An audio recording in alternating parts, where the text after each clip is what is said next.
Përshëndetje gjithëve, kësaj herë në podcast do të flasim për pronat. Jam shumë i lumtur që kam në studio kësaj herë avokatin Glysen Zhlima. Zoti avokat, faleminderit shumë që jeni me ne. Përshëndetje, faleminderit për ftesën. Kalon koha dhe duket sikur pronat përsëriten, po ka shumë probleme apo jo? Po, ku shikohen realisht këto probleme? Është vërtet që kemi një problem sepse pikë së pari ne vim nga një sistem i cili ka qenë totalitar, nga 1944 në vazhdim prona private nuk ekzistonte dhe përveç kësaj ne duhet të marrim si referencë 1913, 12, 15, 20, 29, edhe pastaj të flasim për pronat sepse edhe në kohën e Zogut ka qenë pronat të cilat kishin një sistem juridik të ndryshme, të mbrojtur dhe pasi erdhi 1944, aty sistemi juridik u prish totalisht dhe prona pothuajse private shkoi tek shteti.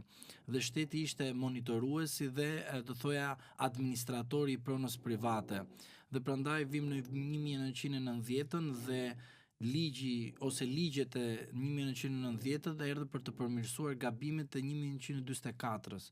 Dhe për arsye për korrigjimin ose po mirë për të dhënë tek qytetarët atë që duhet pronën e tyre, ashtu siç e kemi sot në kushtetutë që prona mbrohet sipas ligjit, por dhe sipas kushtetutës që është akti themeltar i shtetit, kemi të bëjmë me një konfuzion me probleme të cilët vetë edhe ligjvënësi ndonjëherë nuk ka dhënë rrugëzidhje për arsye se qytetarët ndonjëherë kërkojnë që pronën ta kenë të veten, pavarësisht se prona ka dhe bashkëpronar dhe tek bashkëpronarët duhet të keni parasysh që edhe të tjerët përfitojnë. Por ne si shoqëri nuk kemi mësuar akoma të pranojmë që prona i takon edhe dikujt tjetër dhe të pranojmë që prona ka një sistem juridik që duhet edhe të mbrohet, po dhe duhet të tjetërsohet, sepse çfarë është prona? Është qarkullimi civil që shitet dhe blihet, dhurohet dhe mund edhe të trashëgohet. Prandaj ne si shoqëri kemi menduar që vetëm na takon çdo gjë, por nuk kemi kuptuar se pse ka arritur që prona në Shqipëri sot është objekt bisede dhe do thojë që është edhe fjalia e famshme jeta ime, vdekja ime, sepse kemi parë shpeshherë që friten njerëz për pronën. Dhe në fund fare prona jeton ndërsa njeriu humbet jetën dhe nuk është më në këtë botë. Prandaj ne si shoqëri duhet kuptojmë që në rast se duam të kemi një pronë që ta trashëgojmë, duhet të jetë në përputhje me ligjin dhe jo në përputhje me atë që ne themi interesin ton. Po cilat janë problemet kryesore? Ju thotë që pas viteve 90 u tentua që të korrigjoheshin gabimet e 1945-s, por më pas çfarë ndodhi? A u korrigjuan këto gabime? Se shohim që akoma ka konflikte të hapura, siç e thatë dhe ju, ka dy gjende të hapura që zvarriten prej shumë vitesh dhe ende nuk ka një zgjidhje. Zgjidhja ku mund gjendet? Nga ligjvënësi, duhet kuptojmë diçka, të jemi realist me ju. Ligjvënësi kush është? Janë 140 deputet që vinë nga partitë politike, sipas një procesi zgjedhor. Dhe aty ne duhet kuptojmë qartësi që ligjvënësi jep rrugëzidhje. Pra, me normimin e ligjeve duhet të japi rrugëzidhje, edhe jep rrugëzidhje. Tani është në perceptimin ton, në rast se jep apo nuk jep, për rast pas rasti, jo sepse ne duhet të marrim kuadrin ligjor të përgjithshëm edhe ta lexojmë edhe ta skanojmë edhe pastaj të dalim në konkluzion. Për shembull, me ligjin 7501, shumë persona nga perceptimi publik thot fajin e ka një person që quhet Saliu dhe pastaj thënë që fajin e ka vetëm Saliu sepse 7501, të jemi realist, e ka normuar Partia Socialiste. Pra nga Partia e Punës, Partia Socialiste. Komisionerët të cilët kanë bërë ndarjen e 7501 kanë qenë antar të ardhur nga koha e komunizmit. Pra, nuk mundet të vendosim në një situatë të barabartë kur ti dihet që normimi i atij ligjit ka ardhur nga një sistem i njëjtë i kohës së atëhershme dhe koha e demokracisë është përdorur si tip ndryshimi të rendit juridik. Pra, tjetër është ndryshimi i rendit juridik dhe tjetër është sistemi politik. Sepse ne në sistemin politik të mëparsh kemi pasur vetëm një parti, ndërsa pas 90-të kemi pasur pluralitet partish. Por sistemi juridik pothuajse deri në 1998 ka qenë i njëjtë. Çfarë? Ne akoma kemi pasur kodin e familjes që në 2000 nga 1982 që ka pas ndryshimi i fundit deri në 2003 kemi qenë në kodin e familjes të kohës komunizmit. Pra, nga gradualisht ne ndryshuam rendin juridik. Jo se ne ndryshuam rendin juridik sa erdhi koha e pluralitetit politik, pra demokracisë së famshme. Por që të shkojmë tani tek pjesa e pronës, duhet të kuptojmë që këto ligje 7501, privatizimi, kthimi kompensimit të pronave vijnë si përmirësim të së shkuarës, pra pa cënuar sigurinë juridike. Pastaj, në 2020-ën, vjen ligji 2020 i cili shfuqizon pothuajse pjesërisht të gjitha këto ligje të mëparshme dhe i vendos në një dhe thot tani e tuti që mos kemi një hallakatje të ligjeve të mëparshme, ky ligj 2020 do të përfundojë deri në 2028 të gjithë procesin e legalizimit, hipotekimit, të deklarimit të AMTP-ve, të gjitha këtyre sipas këtij ligji që ne të jemi të gatshëm të shkojmë në Bashkimin Evropian. A ka arritur sot në 2025 në ligjvënësit të i përmirësoj? Jo, sepse në të njëjtën kohë ke ligjet të mëparshme të cilët duhet të zbatohen nga qytetarët që janë përfitues, sa janë përfitues, dhe në të njëjtën kohë ke politika që thot qeveria e cila thot paketën e maleve. Tani, kur ti nuk e mbaruar përkthimin e kompensimit të pronave, ti nuk e mbaruar të japësh edhe tokën atyre që ju takon. Shkon ti aktualisht dhe thua do bëj paketën e maleve dhe aplikoni ju. Po një qytetar mund të ketë në vendin e tij ku jeton, mund të ketë në majë të malit pronën e tij, për shkak se ashtu është mënyra e të përfituar të pronës së tij. Çfarë do bëhet ky person? Do shkojnë në gjykata zgjidhni mosmarrëveshjen dhe në fund fare shkojmë kur kemi probleme nga 1990 deri në 2025 që këto mosmarrëveshje duhet të zgjidhë detyrimisht gjykata, sepse ne jemi i vetmi vend që nuk e lejojmë kadastrës të bëj veprime. Pra, veprime aktive. Kadastri është një institucion pasiv i cili pret vetëm dokumenta, thjesht nxjerr akte sa ligji ja cakton, po nuk mund të kaloj ligjin dhe nuk mund të dalë me vendime. Pra nuk ka rolin e gjykatave si dikur ka pas Agjencia e Trajtimit të Pronave, që kishte edhe rol gjykate, pra dilte me vendimarrje. Ndërsa kadastra nuk del me vendimarrje në kuptimin që të bëj atë që ne themi kush e ka të drejtën. Gjykata.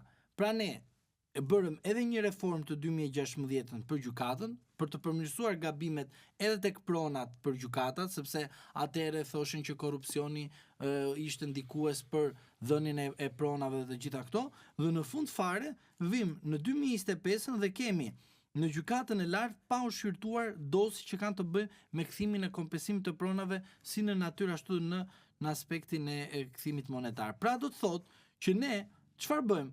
Ne themi po jemi gati të bëjmë ligje për pronat, ne themi po kemi ligje për pronat, por ne si qytetar gabojmë ku?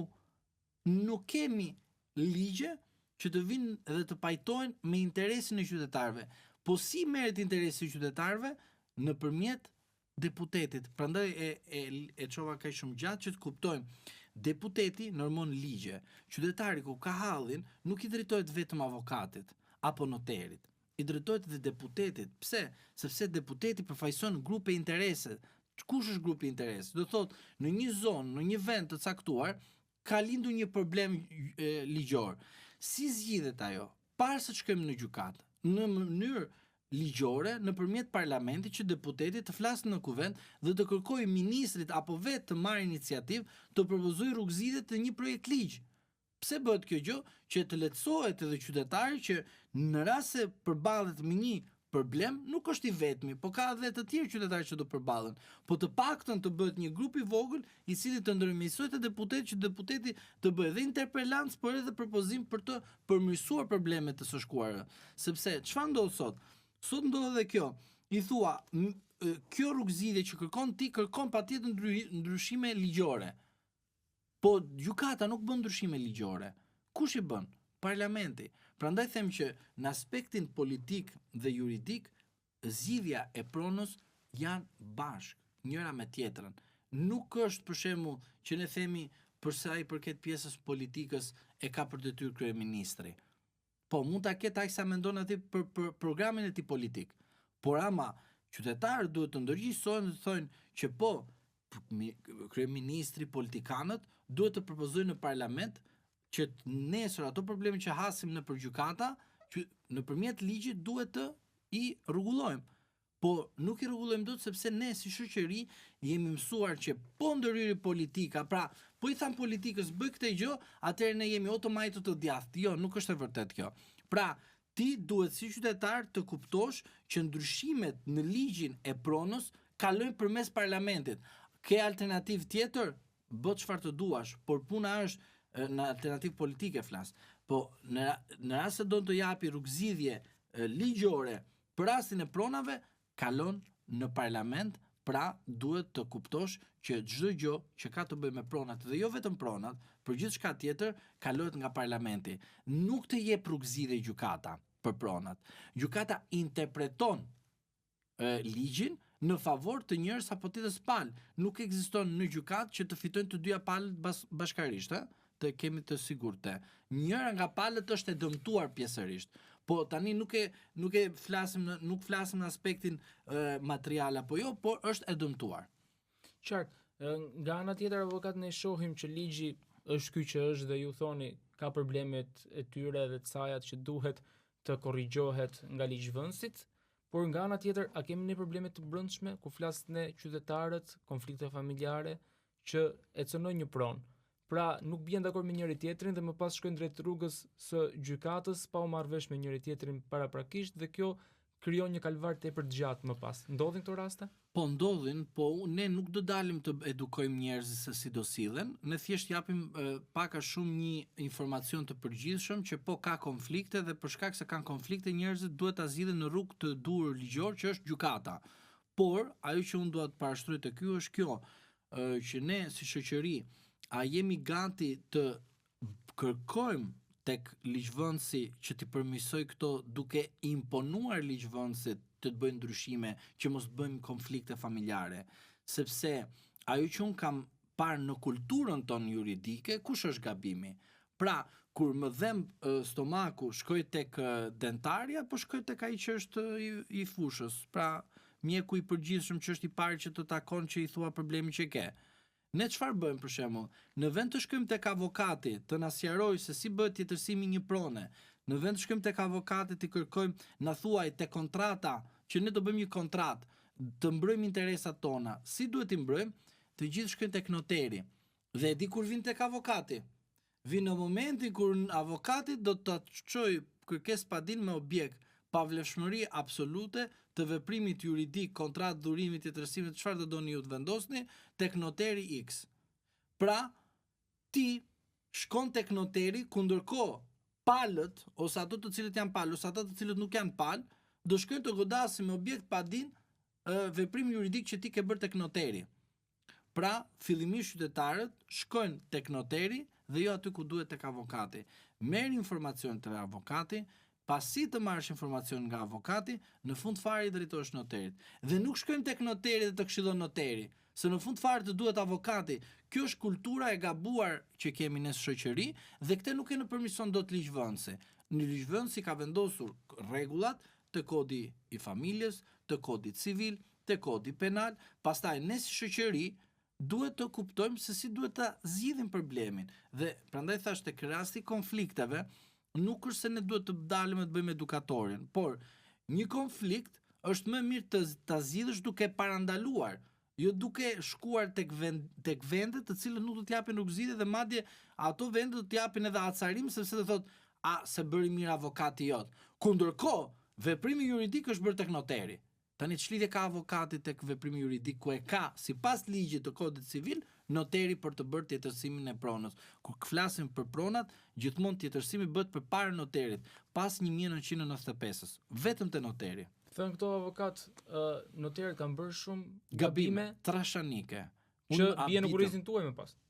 Jo, ne kemi favorin sepse vinë klientët tek na. Sepse unë nuk e besoj që bin në kurrizin ton. Ne thjesht tek qytetar do t'i themi që ne do t'i drejtohemi gjykatës me objekt të saktuar pavlefshmëri të aktit juridik që ka kryer noteri, sepse noteri harton aktin. Palët shkojnë edhe firmosen.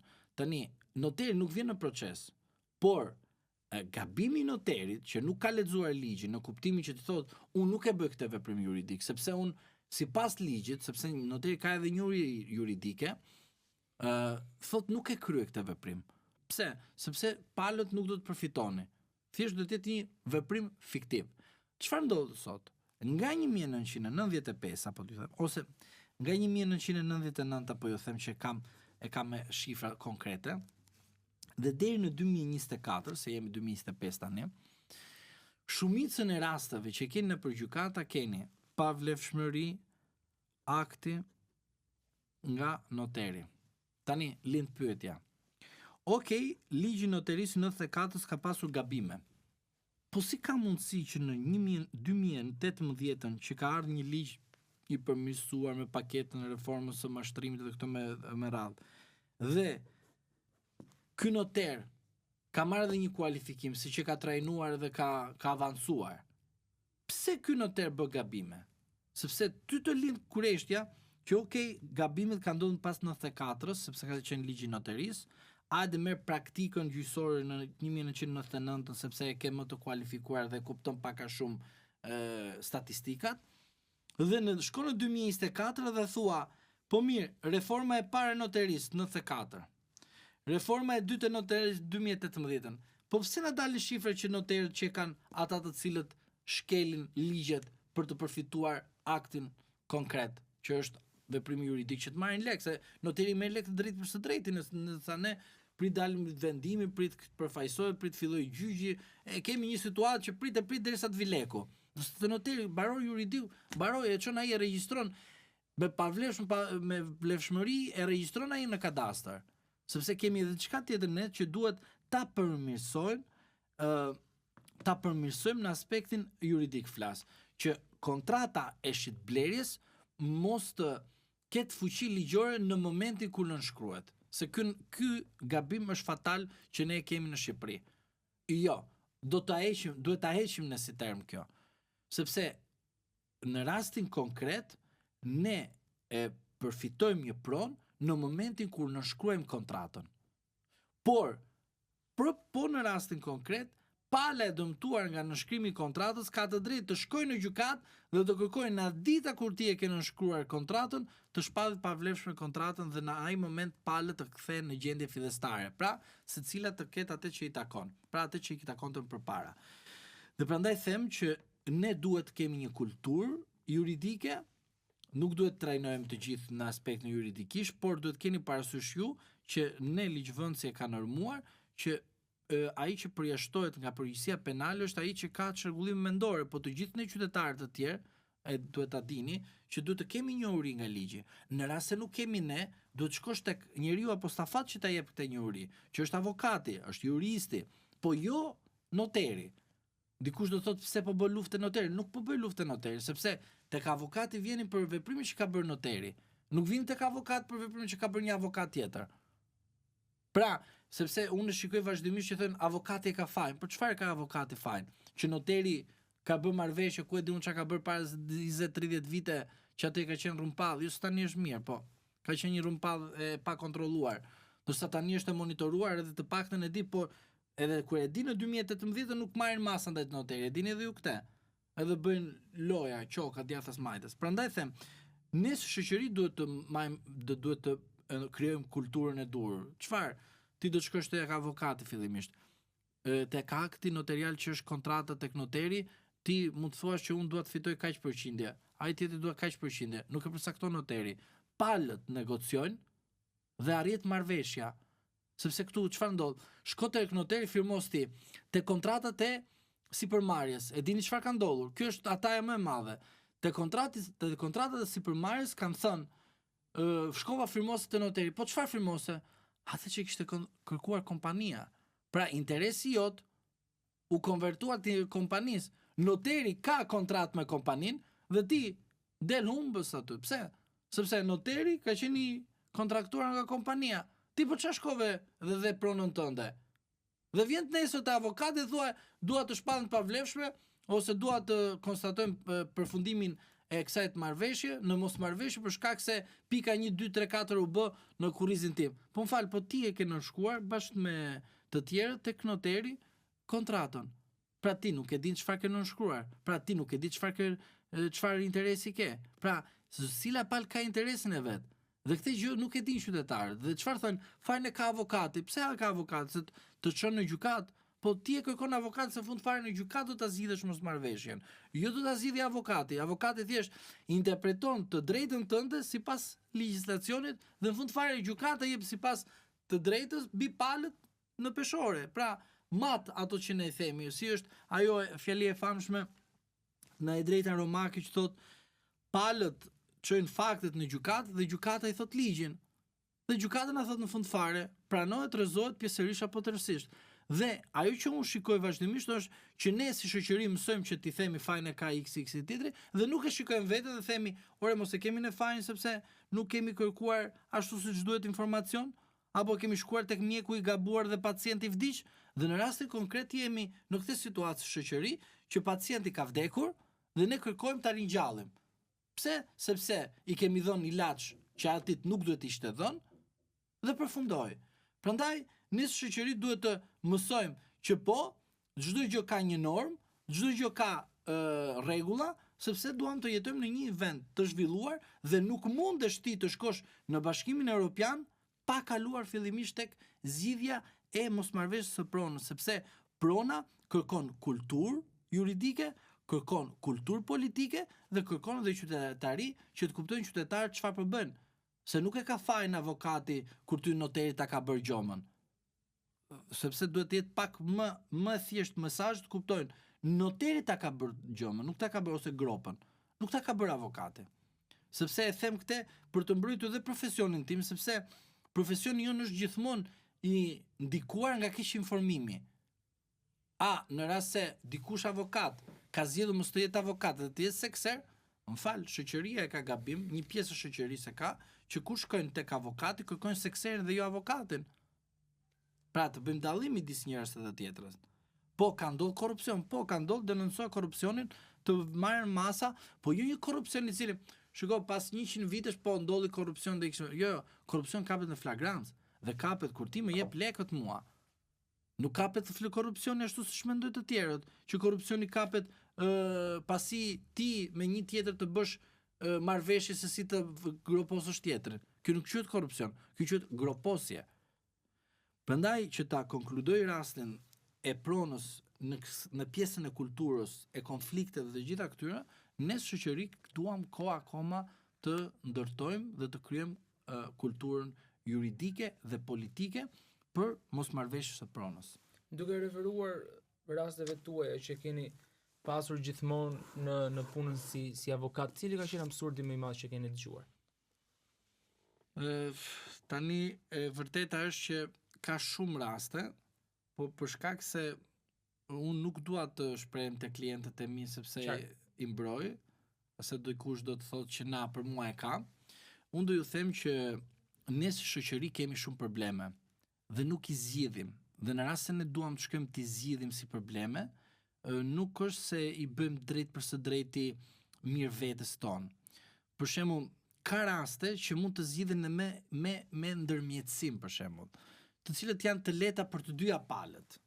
Por asnjëra prej të tyre nuk kupton që ndërmjetësimi nuk kupton servilizëm, as pakt, as gjëra të ndryshme që mund të jo më shite, jo të bleu ai edhe shumë e radhë. Pra nuk kupton që ta zgjidhë sa më parë për shkak se po mbarove në shkallë të parë, kur shkosh në shkallë të dytë, do presë disa vite, hajde të shkosh në gjykatë të lartë, do presësh akoma. Dhe unë vazhdimisht them tek shumë njerëz që është momenti ta zgjidhni vetë sepse do vonoheni. Dhe jam i bindur që për disa procese, edhe kam thënë vazhdimisht tek qytetarët në shumë raste të ndryshme, që ka raste që të dyja palët mund të humbasin procese. Por a janë të gatshme personat të pranojnë humbjen? Sepse kur vjen tek zyra ime, unë nuk të them, edhe them me dhimbje tek njerëzit, po është e vërteta, nuk të them mashtrimin. Unë e di që disa mendojnë që avokati mashtron. Jo, unë e them më mirë të vërtetën fillimisht, ashtu siç është, më mirë të më iki klienti, se sa unë të rri të merrem dhe duke sqaruar klientin për mashtrimin që i kam thënë që ta merrja dhe ta joshja si klient. avokatë të ndryshme bëjnë këtë dhe di çfarë ka ndodhur? Klientët i refuzojnë këta avokatë. Dhe ajo që më ka ndodhur mua, dhe është privilegj për mua, ata të cilët e kanë mashtruar klientin, kanë ardhur tek mua dhe i kam marrë unë përsipër. Por kur kanë ardhur tek mua kanë thënë këtë gjë. Kjo mund të quhet edhe pak e çuditshme. Më mirë ta humbas tek ty, sepse ti më ke thënë vërtetën, sepse këta më kanë çuar në rrugën e gjykatës, se ju duhet ta dini këtu. Kam dosje të cilat i kanë çuar ata në gjykatë. Unë s'mund t'i them, s'mund t'i thoj atyre që ai ka bërë gabim. Unë kam thënë këtë gjë, që kjo nuk bëhet në gjykatë. Kjo që po kërkoni ju, e kërkoni pak keq mendoj. Mos duhet ta kishit bërë kështu objektin e padis, edhe unë çfarë detyrojmë, korrigjoj objektin e padis, sepse qytetarët ndonjëherë shkojnë në gjykatë dhe mendojnë se gjykata do t'i bëjë korrigjimin e objektit të padis. Po nuk është kështu. Dhe ka avokatë të cilët kanë gabuar në objektin e padis. Tani e kanë bërë me qëllim, e kanë pa qëllim, po ajo që unë i pyes vazhdimisht i them, ju kanë thënë që ju a kanë garantuar që ta merrni pronën apo jo? Po na kanë garantuar. Po pse i keni ikur? Pra kemi ikur për shkak se në fund fare kuptuam që ajo rrugë që ka zgjedhur ishte mashtrim. Pra njerëzit mashtrohen shpejt sepse i pëlqen, pra shkojnë tek personi të marrin përgjigjen që i pëlqen. Ndërsa unë ajo që është e çuditshme që i bëj është i them të vërtetën që mos të mashtrohen. Dhe i them ajo dosje që mund të vi tek mua pjesërisht fitohet apo humbet. Por unë mund të bëj një korrigjim derisa jemi në një moment procedurial të objektit të padis që po humbëm, mos të humbim gjithë padin, po të humbim pjesërisht. Po të paktën ju a them që në fillim. Dhe ajo që mua kjo më bë të çuditë me njerëzit është që besojnë shumë shpejt. Për mendimin tim duhet të them mos besoni çdo avokat. Merrni informacion nga shumë avokat dhe në fund fare vendos, sepse prona është jeta ime, vdekja imja. Pra, kjo është prona. Sepse është jeta e njeriut prona. Dhe tani a do të jetë e trashëguar, a e dhuruar apo të tërsuar, ty shtoj në punë. Puna është pronë dhe ai tjetri do ta marrë, do ta jetoj si pronë, do ta gëzoj si pronë, do ta trashëgoj te fëmijët e tyre. Por ajo që unë dua t'i them tek prona, i lutem qytetarët të jenë të kujdesshëm kur kontraktojnë një avokat, e mirë është të merrni shumë informacione dhe në fund fare të vendosni dhe mos bini pret të mashtrimeve që dikush mund t'ju thotë po e kemi të marrë me kështu. Ai që të thotë që pa fut në seancë gjyqësore, pa lexuar dokumente kështu e kemi mbaroj, është punë e mbaruar, dije që e keni punë të pa mbaruar dhe është mashtrim i cili do t'ju faturohet ju, sepse në fund fare ai që kërkon të fitojë një të drejtë quhet paditës. Dhe pala që ftohet nga ty është që të ka shkelur një të drejtë ty dhe është i padituri. Dhe i padituri ndonjëherë nuk vjen në gjykim. Sepse është e drejta e tij procedurale, në fund fare ka pasojë ndaj tij. Por ajo që unë po them është kjo, që para se të shkoni dhe të bëni një proces gjyqësor, bëni konsultime dhe mos të kërkoni përgjigjen që ju doni. Merrni përgjigjen të vërtetë, se e vërteta është që ju çon në rrugëzidhje. Mashtrimi të dalë në një moment, ashtu siç ju them edhe unë që të disa dosë të cilët kanë ardhur nga avokatë të tjerë i kanë mashtruar njerëzit duke i thënë që po e ke të marrë me pronën, po mos ke merak, ça do ti në gjyq, do shkem ta bëjmë ti japim rrugëzidhje në mënyrë të ndryshëm. Jo, çdo gjë që ti do të bësh në pronën tënde që dikush të ka cenuar një të drejtë, kalon përmes gjykatës. Ka edhe faktor ose indikator të tjerë që mund të marrësh diçka, por nuk janë vendimtar për shkak se prona në Republikën e Shqipërisë dhe kërkimi i saj kalon vetëm me një vendim të formës prerë. Qartë. Avokate, një pyetje të fundit, një qytetar që ka një problem me pronën, çfarë rrugë duhet ndjek dhe sa gjatë në kohë është ajo? Dhe me reformën në drejtësi zgjat shumë, më duket në shkallë të parë, po të jem realist, mund të zgjasë 5 me 6 vite. Kjo është reforma për të përmirësuar, ndërsa tani është reforma për të shkatruar, të jemi realist. Në apel do presi, jemi 2025, në apeli sot që janë grumbulluar të gjitha gjykon 2018-ës, 17-2018. Pra e kuptoni edhe në apel sa do pritet. Në gjykatën e lartë, po jeni në një moshë të lartë mbi 70 vjeç, vendimi mund të vjedhë në parcelën e fundit. Pastaj kjo është reforma e famshme të huaj të cilën asistuan, thanë popull do t'i japim drejtësi, këto janë mashtrime publike që e kanë bërë, po nuk e di kush do mbaj përgjegjësinë dhe qytetarët duhet kërkojnë llogaridhënie, se kjo që po ndodh me pronën, kjo është më e tmerrshme se sa të themi për një zgjidhje martese. Tani ti do të shkosh të integrosh në Bashkimin Evropian kur akoma në 2029 ti ke pothuajse 2020 në 2029 do gjykoj gjykata e apelit, supozojmë. Po si do shkosh në Bashkimin Evropian ti duke gjykuar akoma dosjet e pronave? Sepse ti do shkosh në Bashkimin Evropian dhe ai do të thotë, më plotësote këto kushte sepse që kanë edhe këto kritere të cilët ti nuk më ke treguar. Sepse ne i tregojmë Bashkimit Evropian çfarë të metash kemi dhe ata na thonë ne na duam këto shifra. Dhe nga dosjet e pronave dalin shifra të sakta dhe ata përpunohen nga Bashkimi Evropian dhe thotë po plotësoj mos i plotëso këto kritere. Pastaj sa e lehtë është të mbarosh një proces? Do ta mbarosh procesin, por puna është e fiton procesin apo shkon thjesht sa për të bërë një proces sepse në fund fare ty të duhet të marrësh një vendim gjyqësor që të ekzekutohet. Për shembull, lirimi i dorëzimit të sendit është një procedurë tjetër. Për të njohur pronar me parashkrim fitues është një procedurë tjetër. Për të shpallur pavlefshëm një testament për një pronë e cila është trashëguar dhe ajo është trashëguar apo është dhënë në testament tek një person tjetër, është procedurë tjetër. Të gjitha këto procedurat për pronën, secila ka një hetim veç e veç dhe duhet të parë ana e vet në anën ligjore se si gjykatësi në fund fare do dalin me një vendimarrje. Se unë e di shumë mirë që po, të sakatojmë gjyqtarët po, avokatët po, jam dakord për rastin e pronave që po, e pranojmë si fakt, le ta bëjmë. Por aty që nisa piknisjen time diskutimit është që nuk na intereson vetëm koha, se koha si menaxhohet. Një, ti japësh burimeve njerëzore që duhet gjyqësorit. Pra, ti nuk mund të kesh dosje pafund dhe ti në Republikën e Shqipërisë të kesh 300 gjykatës. Se si këta do marrë vendime administrative, penale, civile, një zot e di. Ti nuk mundesh të kesh gjykatën e lartë 19 gjyqtarë mos gaboj, mos gaboj 19 gjykatës me kolegje të ndryshme, pra civile, administrative dhe penal. Po ashtu të kesh në apel, për shumë duhet kishe 70, sot ti kes 30 e sa kusur, 40 sa janë në apel.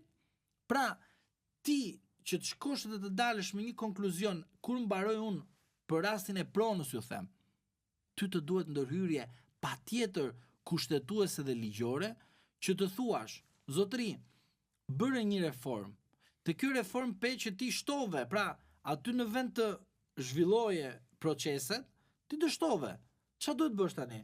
Do të marrësh masa që të ndalosh këtë hemoragji, se kjo është një hemoragji, dhe duhet tani të bësh një operim mbi këtë hemoragji që mos të dali gjaku. Sepse del vazhdimisht, ti duhet ta ndalosh. Dhe çfarë duhet të bësh? Ndërhyrje ligjore. Si duhet t'i bësh to? Duke kuptuar çdo populli. Dhe prandaj them që këto ndërhyrje ligjore duhet të vinë në parlament. Po nuk bën këto ndërhyrje ligjore ashtu siç mendojnë njerëzit. Pra, vjen një ndërkombëtar i cili se ka bën çfarë bën gjykatën e apelit, gjykatën e Lushnjës, gjykatën e Vlorës, të Durrës dhe këto. E kemi ne aberin çfarë ndodh. Dhe vjen ai të thotë, po, tek neni kaq vendos këtë. Or ti zotëri, ti s'ke shkuar, nuk e shkel gjykatën, nuk e di se si njerëzit duhet të zgjidhin hallin e tyre dhe ti më thua mua që kjo gjë zgjidhet sipas kësaj të nenit të kësaj pike sepse un kam eksperiencë në Francë apo në Itali. Ky është gabimi në shoqëri. Pra, zgjidhja e këtyre gjërave bëhet vetëm nëpërmjet procesit legjislativ. Po, gjykatat duhen burimet njerëzore, jo vetëm staf, po duhet edhe gjykatës. Mirë. Pastaj, qytetarët duhet kuptojnë që procesi në gjykata varet nga ligji. Pra, në rast se ty të del në të njëjtën kohë paketa e maleve, mashtrimi radhës dhe ligji 2020 zotëri, ti ke një problem këtu, sepse ti do kesh konflikt. Në të njëjtën kohë ty të del ligji i bashkëpronësisë në pallate, problemi tjetër. në të njëjtën kohë të del ty parashkrimi fitues ligj tjetër, më fal tani, këto si rregullohen? Nëpërmjet procesit legjislativ. Po këto probleme nga ku duhet të kuptohet që ti mos shkosh te dosjet ka shumë vite të presësh në gjykat? Në një proces i cili mos jetë statistikor, po të jetë objektiv, që do thotë, zotëri, kur kemi të bëjmë me shqyrtimin e kthimit të pronës, lirim dorëzim sens, të kap një nen 296 të Kodit Civil. Gjykata, sa janë? 10, 30 po. Kur dilin në këto vendimarrje, pak a shumë na thoni se si dilin në këto vendimarrje. Po. Na analizoni faktet, disa nga faktet ku ishin shqetësues. Për shembull, un kam një rast të fundit që t'ju them, që kam parë me shqetësim të madh. Ishte rasti që tronditi opinionin publik, rasti i vrasjes gjykatësit. Ju e dini përse unë kështu e mendoj, po do ta shikoj në një moment do dalë ajo. Ju e dini përse mund të jetë vrarë gjyqtari nga një kalama? Sepse dikush ka zaptuar pronën e familjes së tij. E dini ju që nenin 296 nuk e ka prekur asnjëri me dorë të Kodit Civil që ka të bëjë me lirim dorëzimin e sendit? Ky problem, kjo plag, a duhet ishte zgjidhur nga ligjvëndësi? Kur shoqëria nuk reagon, që ti thot aty tore, korrigjoje sepse kemi problem së shoqëri. Pra, lirimi dorëzimi i sendit në kupton që ti duhet të identifikosh personin që ta ka zaptuar, dhe në momentin kur ti e ke identifikuar, çon në gjykat, merr vendim të bësh ekzekutimin të asaj që ne themi të urdhrit për të liruar dorëzuar sendin, ai vendos një tjetër aty dhe ti prap duhet bësh të njëjtën procedurë përsëri. Sa herë zaptues ka, aq herë duhet bësh ti procedurë. E ka ligji, jo tradita, ligji. Tani, që ti japësh rrugëzidhje kësaj, si jep gjykatësi rrugëzidhje? Jo. Jep avokati rrugëzidhje? Jo. Kush jep rrugëzidhjen zotëri? Qytetari kërkon dhe deputetët votojnë. Pra do të thotë, populli parlamentit, parlamenti gjykatës. Zbato. Ne si shoqëri, çfarë bëjmë ne? Gabojmë. Themi, prosper me politikun. Zotri, me parti mos u merr. Bë çfarë të duash, por me politik merremi të gjithë. Se ke politika monetare, politika fiskale, politika shëndetësore, politika arsimore. Pra të gjitha këto kërkojnë edhe politikat penale ke edhe politikat gjyqësore. Pra sa do zgjasi gjithë procesi, arsyeja e zgjatis, mos zgjatis dhe të gjitha këto. Pra ne si shoqëri nuk kuptojmë dhe nuk duam të kuptojmë që zgjidhja e mosmarrveshjeve civile, penale, administrative dhe të gjitha këto vinë për shkak të normimit të ligjit dhe ligji normohet në parlament. Duam, nuk duam, atje normohet ligji. Sepse flet dikush për rastin s'kemi sindikate. Keni dëgjuar këtë fjalën e famshme? Po sindikata mund mos kesh, ligj ke, por derisa nuk ke sindikata, ke qytetar. Po, të dalin të reagojnë, mos rinë aty që ne s'bëhemi si popull. Se di ç'a ndodh, ne themi nuk bëhemi si popull, nuk bëhemi si shtet ne, ndërkohë shkojmë jashtë shtetit ne dhe bëhemi si popull. Si ka mundësi kjo gjë që brenda këtu kemi arritur edhe kemi marr pension para kohe dhe jashtë shtetit nënshtrohemi rregullat të huaja? Sepse jashtë shtetit për rastin e pronave ta dini ju, ka rrugëzidhje. Jashtë shtetit për rastin e proceseve gjyqësore, e din qytetarët shqiptarë ç'a ndodhi jashtë shtetit në vende të ndryshme. Ka edhe atje vonesa, ka edhe atje me shpejtësi. Po këtu ç'a ndodh?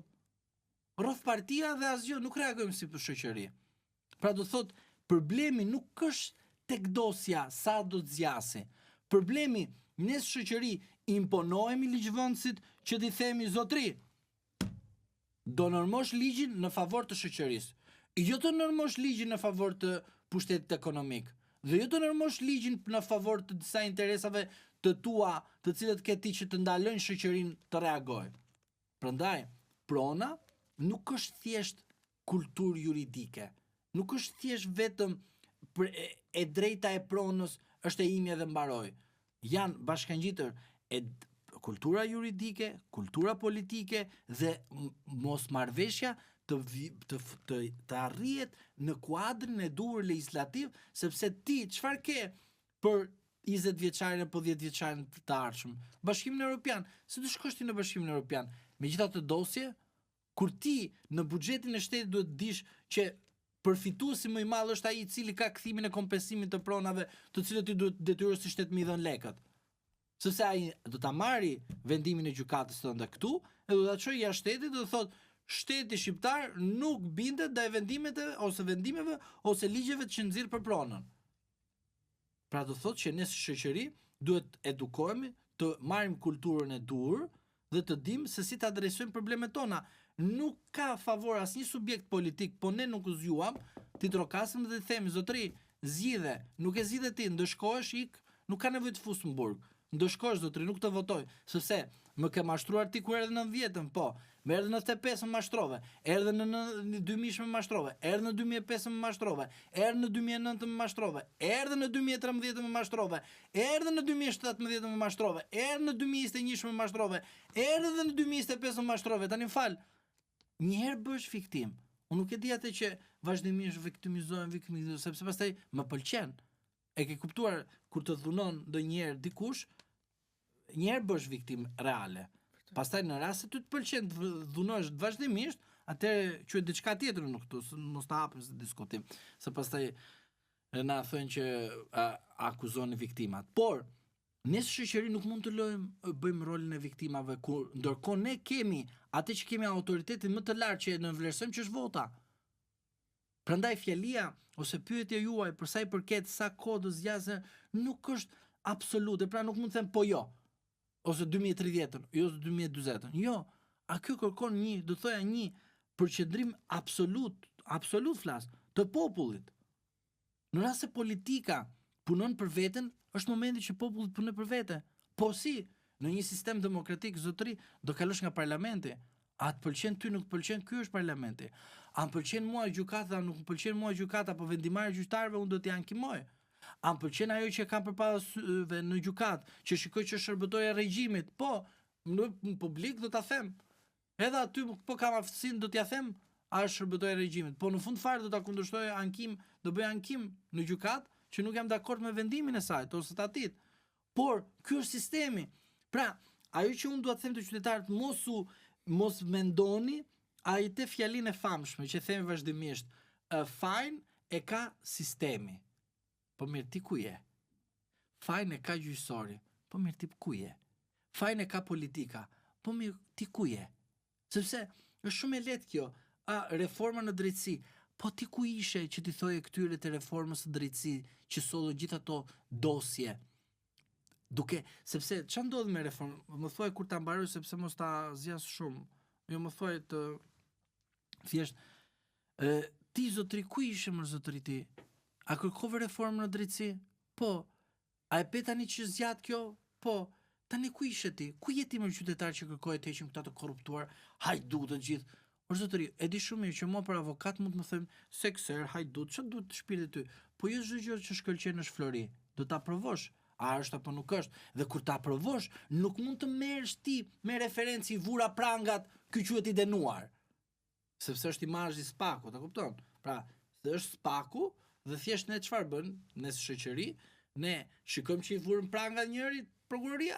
Mbaroj, ky është i dënuar, është taksative kjo. Jo zotëri. Reforma në drejtësi nuk ishte ve prangat edhe faktoi që ky është i dënueshëm. Jo, reforma ishte për të parandaluar të korruptuarit. Ikën të korruptuarit nga sistemi, se këtu shtohet pyetje për qytetarët që pyesin për dosjet e tyre, thënë, a do lodhe me vite? Pyetja është, ikën hajdutët nga sistemi i drejtësisë po apo jo? Jo unë të përgjigj, qytetarët. E di si do ta kuptojnë qytetarët. Kur të vinë aty përpara gjykatës, të shikojnë super të korruptuarin që kanë legjitimuar me reformën në drejtësi, që kanë kaluar gjithë shkallët. Mirë. Aty i dua unë, po jo të më rrinë nga televizor nga shtëpia të më bëjnë kështu reforma e amerikanët, europianët. Jo. Hajde. Edhe ndija aty, a ka drejtësi apo nuk ka? Jo nuk dua unë me distancë ti të më duar trokazi, erdhi një kinez, afrikan, kanadez dhe mbron interesin edhe shtetit vet. Unë dua zotëri këtë gjë. Ka reformë? Po. Hajde provojë në gjykat. Aty matemi.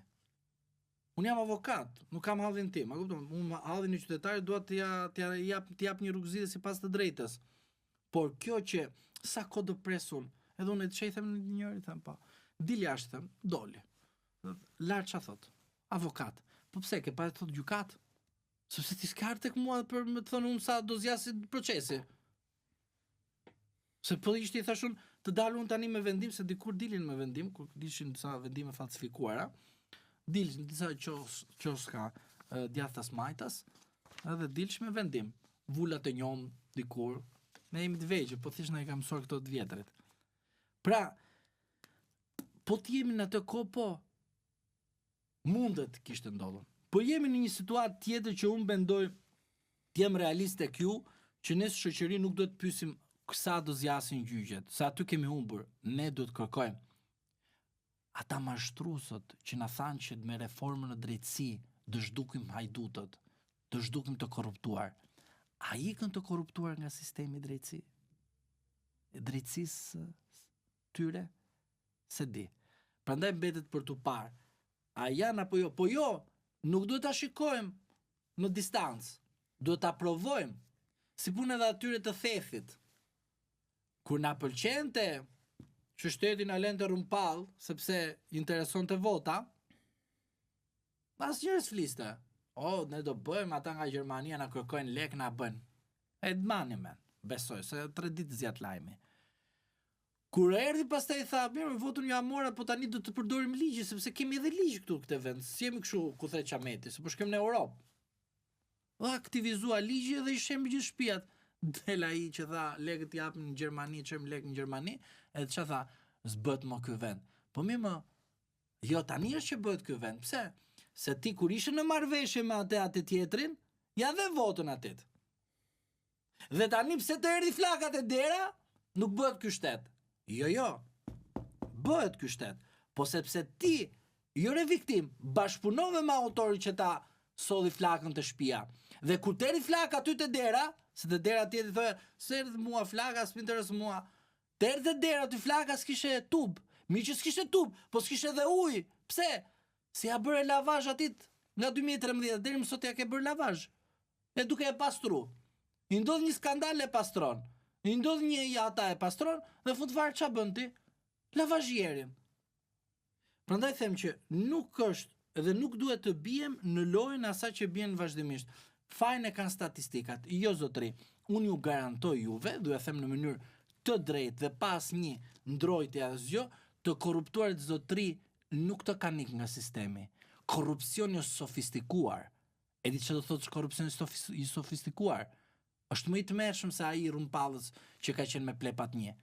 Sot e ke me plepa miljardash. Ne s'do bëjmë mua korrupsion, ata dihet kjo që pse hapësira publike, e kupton? Por do bëjnë korrupsion me ata që kanë bërë treshe, dyshe, njishe që kanë qenë për gjykata, njëri me tjetrin. S'do bëjmë mua korrupsion. Ta kesh sigurt këtë gjë ti. Po pse këtë reform prisim ne të korrupsionit të sofistikohet apo të luftohet? Prandaj qytetarët duhet kuptojnë diçka. Prona nuk është një problem vetëm qytetarëve, te atyre që kanë. Është edhe atyre që mund të përfitojnë pronën, sepse prona është fat. Mund të kesh fat, mund të mos kesh fat, mund të kesh trashëgimi. Prandaj dua të them që tek kjo pjesa e statistikës nuk jam fare dakord. Unë mendoj, kam edhe një qasje tjetër, që qytetarët duhet të jenë ata të cilët duhet të guxojnë, të luftojnë për jetën e tyre dhe mos të dëgjojnë mashtrime. Unë nuk dua të dëgjoj qytetarë të cilët të mashtrohen vazhdimisht nga ignoranca.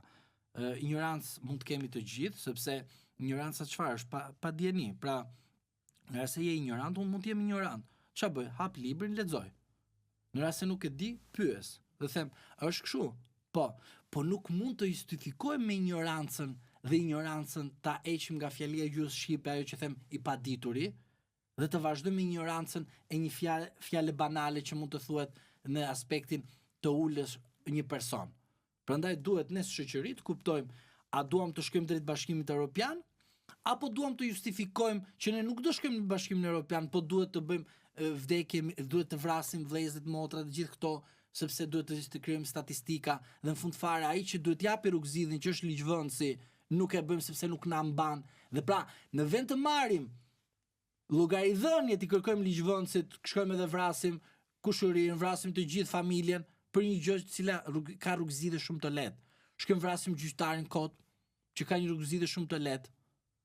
Pra, e kuptoni çfarë na ka krijuar kjo statistika që thoni, pra sa kohë zjat prona, sa kjo na ka krijuar ne që të bëjmë një gabim vetes duke bërë veten ton viktim dhe vazhdimisht duke riviktimizuar veten ton në disfavorin ton dhe jo në favorin ton. Qartë. Avokat, faleminderit shumë që ishit me ne, faleminderit shumë për gjithë këshillat që ndat dhe faleminderit shumë për punën tuaj, por edhe këto mesazhe. Edhe unë ju falenderoj për ftesën, edhe uroj t'ju ecë mbar për iniciativën dhe veprimtarinë tuaj. Faleminderit. Faleminderit.